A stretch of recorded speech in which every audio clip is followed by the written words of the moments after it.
नमस्कार, मैं पंकज पांडे, देख रहे हैं प्राइम न्यूज और हाजिर हूं राजस्थान की तमाम ताजा तरीन खबरों के साथ। राजस्थान प्राइम के इस बुलेटिन में बढ़ते हैं खबरों की ओर। प्रधानमंत्री पीएम आज राजस्थान के दौरे पर रहे।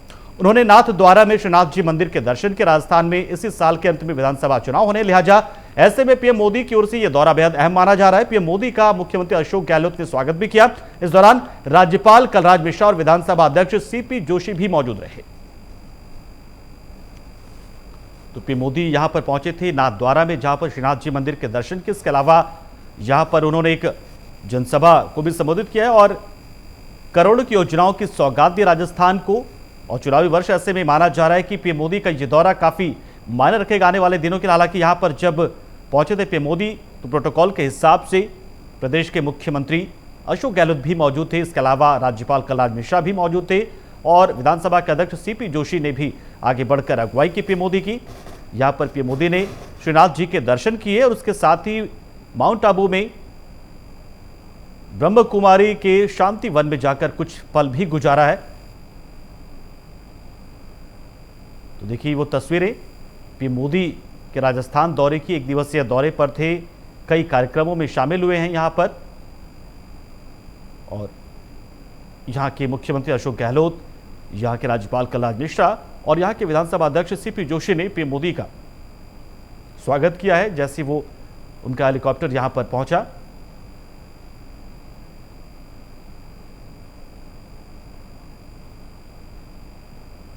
विधानसभा चुनाव के मद्देनजर पीएम का यह दौरा बहुत ही माना जा रहा है। बता दें कि इस साल राजस्थान में भी चुनाव होना है, ऐसे में पीएम का यह दौरा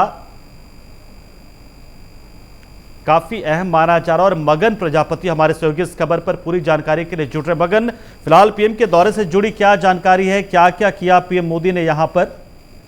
जी बिल्कुल पंकज, आपको बताना चाहूंगा कि एक दिवसीय दौरे को लेकर देश के प्रधानमंत्री नरेंद्र मोदी यहां आबू रोड के मानपुर हवाई पट्टी पर पहुंचे थे पंकज। वहां पर एक विशाल जोधपुर संवाद की बड़ी जनसभा को संबोधित किया प्रधानमंत्री नरेंद्र मोदी ने।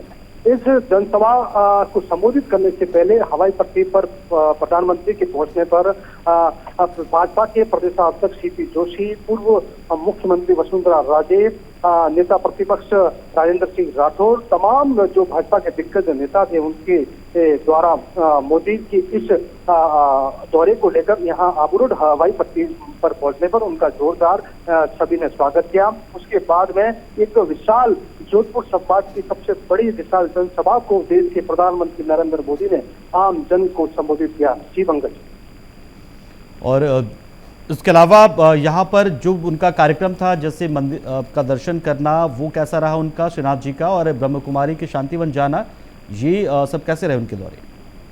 जी पंकज, आपको बता दूंगा कि एक दिवसीय दौरे को लेकर पहले वहाँ उदयपुर पहुंचे थे। उदयपुर एयरपोर्ट से वो सीधे राजसमंद के लिए रवाना हुए थे। वहां पर उन्होंने कई जन कल्याणकारी योजनाओं का शिलान्यास किया। करीब 5000 विकास कार्यों की योजना का शिलान्यास किया था। उसके बाद में भी मानपुर हवाई पट्टी पर पहुंचे थे। वहां पर पंकज उन्होंने एक विशाल जनसभा को संबोधित किया। उनका काफिला यहाँ से भी सभा को संबोधित करने के बाद में मोदी जी का जो काफिला था वो ब्रह्म कुमारी के शांतिवन के लिए रवाना हुआ। वहां पर भी ब्रह्म कुमारी के संस्था में मौजूद या संस्था के अनुयायियों को यहाँ देश के प्रधानमंत्री ने संबोधित किया। जी पंकज।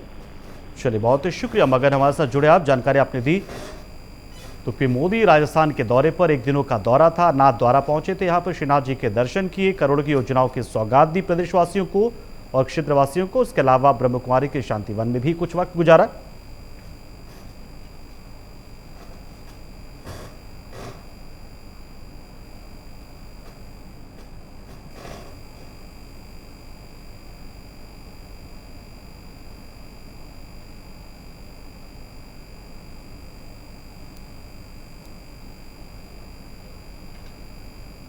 बीजेपी प्रदेश मुख्य प्रवक्ता और विधायक रामलाल शर्मा ने कहा कि कांग्रेस ने बजट घोषणा की थी कि हम राजस्थान के 10 लाख परिवारों को खाद्य सुरक्षा सूची में जोड़ने का काम करेंगे। और उससे पहले तत्कालीन मंत्री रमेश मीणा जी ने कहा कि हम 100% खाद्य सुरक्षा में नाम जोड़ने का काम करेंगे। लेकिन सरकार के दावे इस प्रकार के हैं कि हमने 10 लाख से अधिक पात्र परिवारों के नाम जोड़ चुके हैं।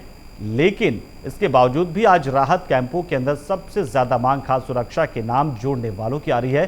साथ ही उन्होंने ये भी कहा कि आज भी राजस्थान में अनेकों ऐसे पात्र परिवार हैं जिनके नाम खाद्य सुरक्षा सूची में जोड़ने की पात्रता वो पूरी रखते हैं, लेकिन नाम उनका नहीं जुड़ा है और आज वो दर की ठोकरें खाने के लिए मजबूर हैं।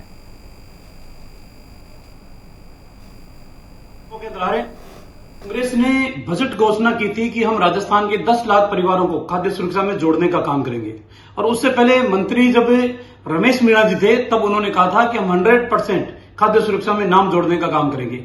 लेकिन सरकार के दावे इतने कि हमने तो 10 लाख से भी अधिक नाम जोड़ चुके, लेकिन उसके बावजूद भी आज भी राहत कैंपों के अंदर सबसे ज्यादा डिमांड अगर किसी की आ रही है तो वो खाद्य सुरक्षा में नाम जुड़ाने के लिए वालों की आ रही है। आज भी राजस्थान के अनेकों ऐसे जो पात्र व्यक्ति है जो खाद्य सुरक्षा में नाम जोड़ने की पात्रता पूरी रखते हैं, आज वो दर की ठोकरें खाने पे मजबूर है। राज्य सरकार तत्काल इन राहत कैंपों के अंदर संबंधित एसडीएम अधिकारियों को भी निर्देशित करे कि जो पात्र व्यक्ति है आपके राहत कैंपों के अंदर आ रहे हैं उनके खाद्य सुरक्षा में नाम जोड़े जाने अनिवार्य है। सरकार को इस विषय को या गरीब आदमी के मर्म को समझते हुए गंभीरता से लेना चाहिए। कांग्रेस ने बजट घोषणा की थी कि हम राजस्थान के 10 लाख परिवारों को खाद्य सुरक्षा में जोड़ने का काम करेंगे और उससे पहले मंत्री जब रमेश मीणा जी थे तब उन्होंने कहा था कि हम 100% खाद्य सुरक्षा में नाम जोड़ने का काम करेंगे। लेकिन सरकार के दावे इतने कि हमने तो 10 लाख से भी अधिक नाम जोड़ चुके, लेकिन उसके बावजूद भी आज भी राहत कैंपों के अंदर सबसे ज्यादा डिमांड अगर किसी की आ रही है तो वो खाद्य सुरक्षा में नाम जुड़ाने के लिए वालों की आ रही है। आज भी राजस्थान के अनेकों ऐसे जो पात्र व्यक्ति है जो खाद्य सुरक्षा में नाम जोड़ने की पात्रता पूरी रखते हैं, आज वो दर की ठोकरें खाने पे मजबूर है। राज्य सरकार तत्काल इन राहत कैंपों के अंदर संबंधित एसडीएम अधिकारियों को भी निर्देशित करे कि जो पात्र व्यक्ति है आपके राहत कैंपों के अंदर आ रहे हैं उनके खाद्य सुरक्षा में नाम जोड़े जाने अनिवार्य है। सरकार को इस विषय को या गरीब आदमी के मर्म को समझते हुए गंभीरता से लेना चाहिए। कांग्रेस ने और सुमन मीणा हमारे सहयोगी इस खबर पर पूरी जानकारी के लिए जुड़ चुके हैं। सुमन, ये जो खाद्य सुरक्षा स्कीम था जिसमें नाम जोड़ा जाना था, कहां पर इसमें दिक्कत आ रही जिसको लेकर बीजेपी के प्रवक्ता इस कदर हमलावर नजर आए? पंकज जी, ये जो भी है रामलाल जी के जो बयान है आज बिल्कुल सही उन्होंने बयान करे। जो राहत कैंप लगाए गए हैं, इन राहत कैंपों में पब्लिक बड़ी परेशान हो रही है, परेशान दिखाई नजर आ रही है और अगर वहां पर अगर जा रहे हैं लोग तो उनको पैसे ऐसे जा रहे हैं उनसे कैंपों के अंदर, जिन्हें गेहूं मिलना चाहिए, राशन मिलना चाहिए, उन्हें राशन नहीं मिल रहा है। बाकी की कैंपों के अंदर जो परेशानी उठाई जा रही है पब्लिक की, उनको देखते हुए रामलाल जी ने जो आज बयान दिए बिल्कुल एकदम सच जो बयान है वो बिल्कुल मेरी नजर में बिल्कुल सच बयान है। राजस्थान में एक ऐसा पात्र परिवार है जिसमें नाम खाद्य सुरक्षा को सूची में जोड़ने का तो नाम ले रहे हैं पर इनमें कोई भी ऐसी राहत नहीं मिल रही पब्लिक को कि जो आज पब्लिक खुश हो इनकी ये जो राहत कैंपों से। चलिए, बहुत ही शुक्रिया सुमन, हमारे साथ जुड़ी आप जानकारी आपने दी। तो जाहिर सी बात है कि एक आरोप जो है वो लगाया गया बीजेपी की ओर से। हालांकि सच है कि विपक्ष में होने के नाते ये कहीं ना कहीं बीजेपी का आरोप हो सकता है, लेकिन सरकार को भी इसमें आगे बढ़कर देखना होगा और ईमानदारी के साथ में उन लोगों को खाद्य सुरक्षा के दायरे में लाना पड़ेगा जो वाकई में गरीब हैं और पात्रता रखते हैं कि वो इसका लाभ ले सके, बावजूद उन्हें दर की ठोकरें खानी पड़ती है। विपक्ष से होने के वजह से बीजेपी ने यही सवाल उठाया है। ऐसे में कहीं ना कहीं अब अधिकारियों को, कर्मचारियों को, सरकार को गंभीरता से इस मुद्दे को लेना होगा, क्योंकि ये एक ऐसा मुद्दा है जो सीधे सीधे आम जनता से जुड़ा है। अगर इस पर कोई शिकायत या कोई विरोध विपक्ष की ओर से आ रहा तो उसको संज्ञान में लेकर त्वरित कार्रवाई होनी ही चाहिए। सिरोही के आबू रोड से बड़ी खबर एक सामने आई है। पीएम नरेंद्र मोदी के आगमन को लेकर प्रशासन हाईलाइट मोड पर है। तलहटी से मानपुर तक पुलिस जवानों ने मोर्चा संभाला। आपको बता दें कि सड़क के दोनों किनारों पर पुलिस जवान खड़े किए गए। सुरक्षा को देखते हुए मानपुर हवाई पट्टी से तलहटी तक रिहर्सल किया गया। हालांकि पीएम मोदी अब जा चुके हैं, कार्यक्रम पीएम का यहां हो चुका है पूरा।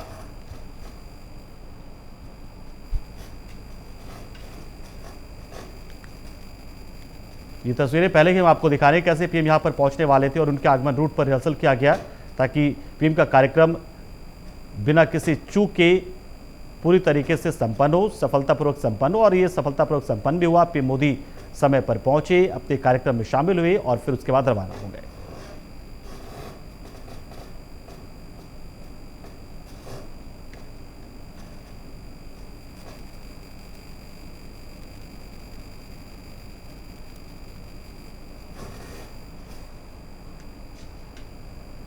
इधर चित्तौड़गढ़ में एसीबी की बड़ी कार्रवाई देखने को मिली है। एनजीओ का संचालक रिश्वत लेते गिरफ्तार हुआ। यहां पर आपको बता दें कि 16,000 की रिश्वत लेते हुए रंगे हाथों गिरफ्तार कर लिया गया। इसे आसरा विकास संस्थान का संस्थापक मेंबर भोजराज सिंह पदमपुरा में ट्रैप हुआ, जिसने चाइल्ड लाइन में कर्मचारियों को वेतन देने के एवज में रिश्वत की मांग की थी और ली भी थी, जिसके बाद चित्तौड़गढ़ के एसीबी ने कार्रवाई को अंजाम दिया और उसे रंगे हाथों गिरफ्तार कर लिया गया।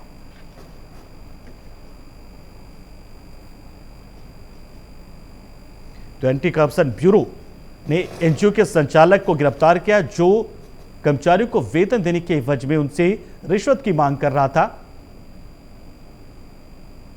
कर्मचारियों ने इसकी शिकायत एसीबी से की थी।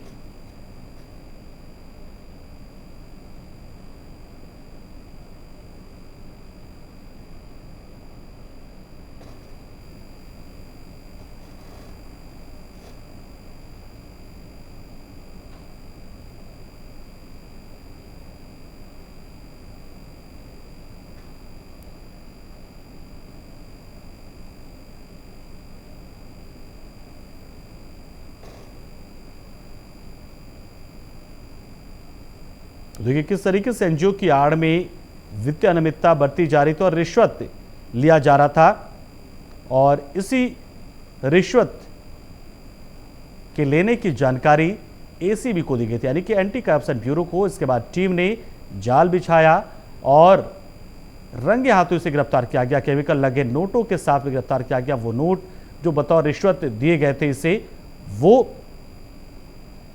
पुलिस ने बरामद किया। एसीबी की टीम ने उसके बाद गिरफ्तार किया और इस तरीके से एनजीओ संचालक की गिरफ्तारी हुई। और गोपाल चतुर्वेदी इस खबर पर पूरी जानकारी के लिए हमारे साथ जुड़ रहे हैं फोन लाइन के जरिए। गोपाल, पूरा मामला क्या है? संचालक वो खुद है एनजीओ के, और फिर किस वजह से वो और क्यों रिश्वत ले रहे थे? ऐसी क्या बात थी कि रिश्वत उन्होंने ली? पंकज, बिल्कुल मैं बताना चाहूंगा, चित्तौड़गढ़ एसीबी की टीम ने मंगलवार देर रात यहाँ पर एक बहुत बड़ी कार्रवाई की है। लगातार यहाँ पर जो आसरा चाइल्ड लाइन सेंटर के संस्थापक भोजराज ने यहाँ पर काफी शिकायतों में और चर्चाओं में बने हुए थे। जिस तरह से यहाँ पर मामला सामने आया है वो ये है कि कहीं दिसंबर 2022 से लेकर के और 2-3 महीने अगले तो 12,000 के हिसाब से यहाँ पर सैलरी बनाने का जो मामला यहाँ पर सामने आया था, उसके एवज में इन्होंने 16,000 की रिश्वत मांगी थी। और एसीबी को जब चित्तौड़गढ़ निवासी गोपाल लाल ने यहाँ पर एक शिकायत दर्ज की है, उसके बाद एसीबी ने इसका सत्यापन भी कराया है। और यहाँ पर देर रात लगभग 9:30 बजे के आसपास पुराने चिकित्सालय के अंदर यहाँ पर उसको एसीबी की टीम ने ट्रेस किया है। और जब सवेरे हमारी टीम वहां पर पहुंची थी तो जो भोजराज नाम का एक जो संचालक है वो यहाँ पर बिल्कुल भी सपोर्ट नहीं कर रहा था एसीबी की टीम को, और जिस तरह से जानकारी और मांगने की कोशिश की जा रही थी एसीबी की टीम से, तो इसकी एवज में भी यहाँ पर कई बार उन्हें यहाँ पर धमकाया भी गया है कि जिस तरह से यहाँ पर बहुत लंबे समय से यहाँ पर खेल चल रहा था। तो एक बात और बताना चाहूंगा पंकज हमारे दर्शकों को कि ये भोजराज जो यहाँ पर रात को ट्रेस हुए हैं वो कुछ दिन पहले भोपाल सागर के अंदर भट्टा संचालकों को धमकाने के मामले में भी यहाँ पर काफी चर्चित रहा है।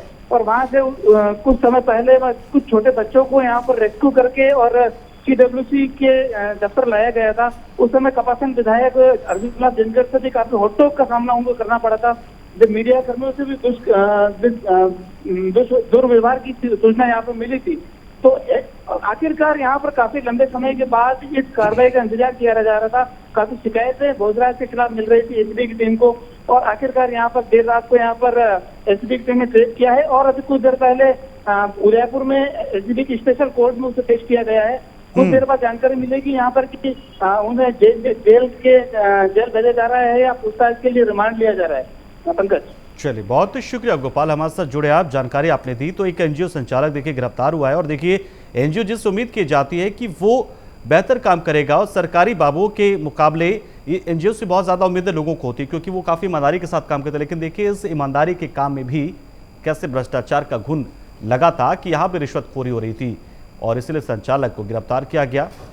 एनजीओ गैर सरकारी संस्था है और ये लोगों के जीवन में बेहतरी लाने के मकसद से गठित किए जाते हैं, संचालित किए जाते हैं और ये दावा भी करते हैं। लेकिन देखिए इसके आड़ में क्या हो रहा था और इसलिए एसीबी की टीम ने एनजीओ के संचालकों को गिरफ्तार किया और कई मामले भी ऐसे पहले आते रहे जिसमें एनजीओ की आड़ में कहीं ना कहीं ब्लैक मनी को वाइट करने का काम भी चल रहा होता है और इसलिए बीते दिनों में मोदी की सरकार में ये कार्रवाइयां हुई थी कई एनजीओ पर।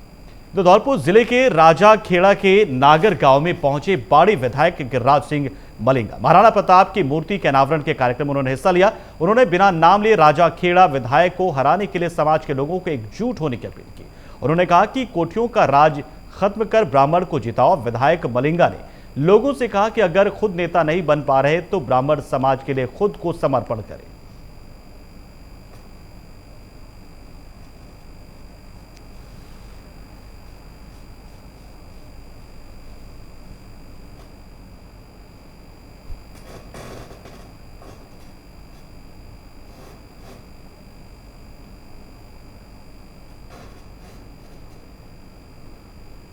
तो गिरिराज सिंह मलिंगा पहुंचे थे यहां पर।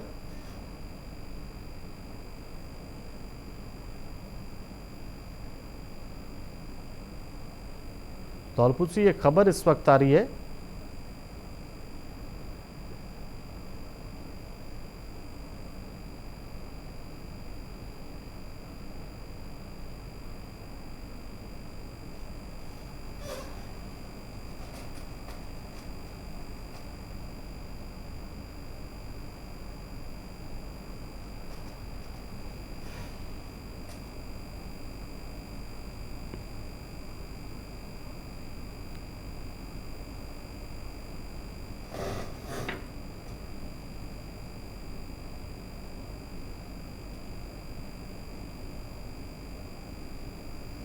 तो यहाँ पर इस कार्यक्रम में बड़ी संख्या में लोग शामिल होने के लिए पहुंचे थे। बहुत ज़्यादा भीड़ जनता की थी और यहीं पर ये उद्घोष किया गया कि अब वक्त है एकजुट होने की।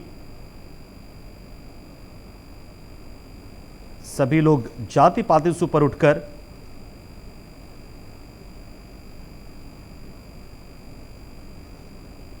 तो देखिए बड़ी जानकारी इस वक्त हम आपको दे रहे हैं।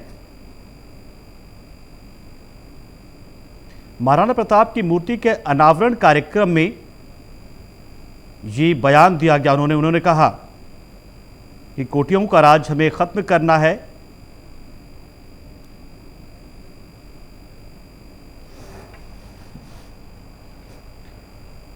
इधर बूंदी में आज जिला परिषद की साधारण सभा की बैठक आयोजित की गई जिसमें जिला परिषद के सदस्यों और पंचायत समिति यहां तक कि प्रधान और विधायक भी इस साधारण सभा की बैठक में नहीं पहुंचे। जिला परिषद सदस्य ने 9 सूत्री मांगों को लेकर जिला कलेक्टर को ज्ञापन सौंपा। वहीं एफएफसी, एसएससी, बीआरजीसी समेत विकास कार्यों के लिए बजट जारी करने और 9 सूत्री मांगों को लेकर आज जिला कलेक्टर को जिला परिषद के सदस्यों ने ज्ञापन भी सौंपा।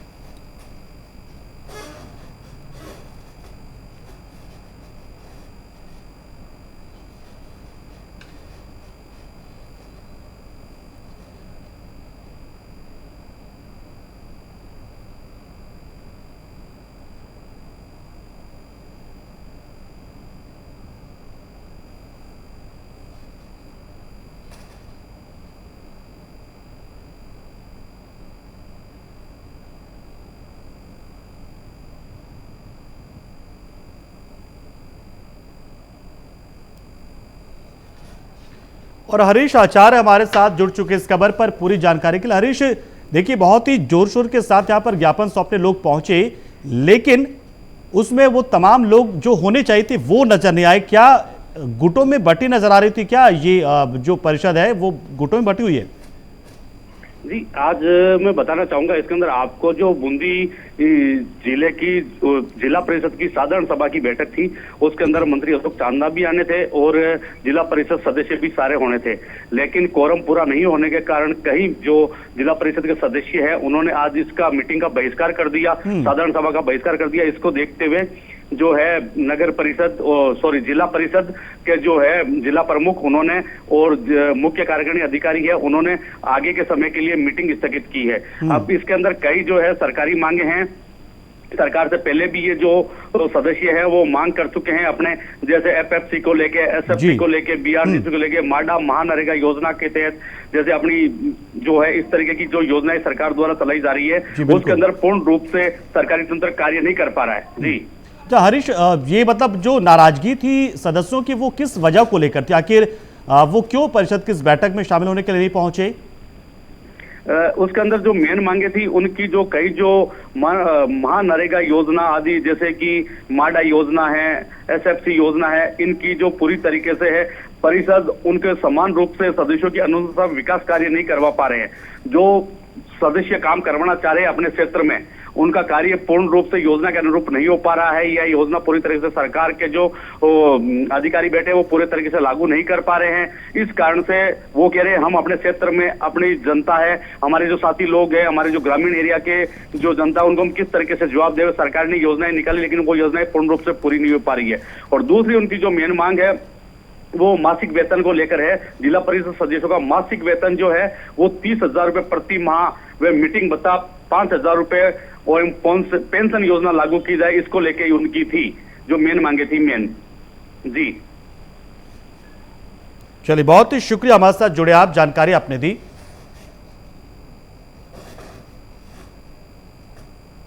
दोबारा में दोस्त ने ही दोस्त को मौत के घाट उतार दिया। यहाँ ये कलयुग और यहाँ कुछ भी संभव, यहाँ पर दोस्त ने ही दोस्त की हत्या कर दी है। बता दें आपको कि जब 3 दोस्त एक साथ बैठकर शराब पी रहे थे, उसी दौरान आपसी कहासुनी के बाद 2 दोस्तों ने एक दोस्त के सिर पर वार करके उसकी हत्या कर दी। मरने वाले का नाम मुरारी एरवाल था, वो खजुरना के रहने वाला था। हत्या के बाद मृतक को छोड़कर दोनों दोस्त फरार हो गए। वहीं अब आरोपियों की तलाश में पुलिस जुटी हुई है।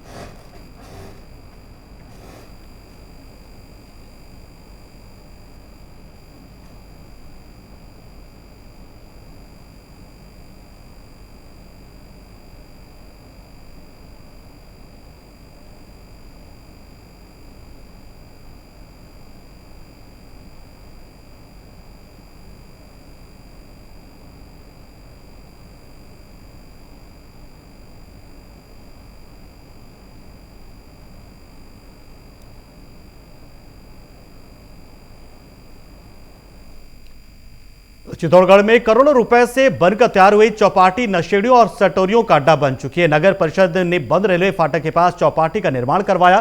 साथ ही चौपाटी में बनी दुकानों के दरवाजे और अन्य सामान चोरी भी होने लगे हैं। वहीं रेलवे और नगर परिषद के बीच में एनओसी को लेकर पेच फंसा हुआ है। नगर परिषद आयुक्त रविंद्र सिंह और अन्य अधिकारी मामले को लेकर अपनी चुप्पी बनाए हुए हैं।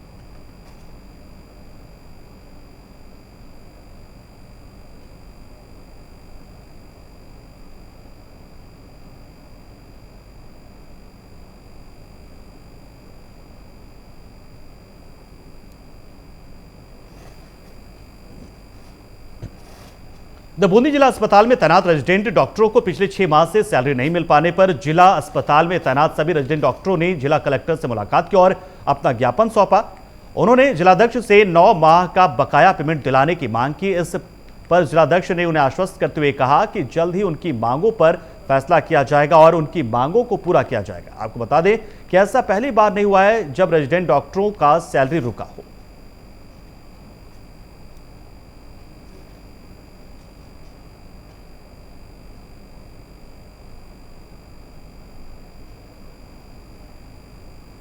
तो पुलिस को चकमा देकर फरार होने वाले आरोपी एक बार फिर से पुलिस के चंगुल में आ गया। बता दें आपको कि झालावाड़ शहर के आकाशवाणी इलाके में कुछ दिनों को अपने प्रेमी के साथ घूमने गई युवती के साथ एक बदमाश ने दुष्कर्म के वारदात को अंजाम दिया था। मामले में आरोपी को पुलिस ने गिरफ्तार किया था, लेकिन आरोपी सुबह शौच जाने के बहाने पुलिस को चकमा देकर महिला थाने से फरार हो गया था, जिसे देर रात पुलिस ने कोटा ग्रामीण क्षेत्र के मोड़क थाना क्षेत्र से गिरफ्तार कर लिया है।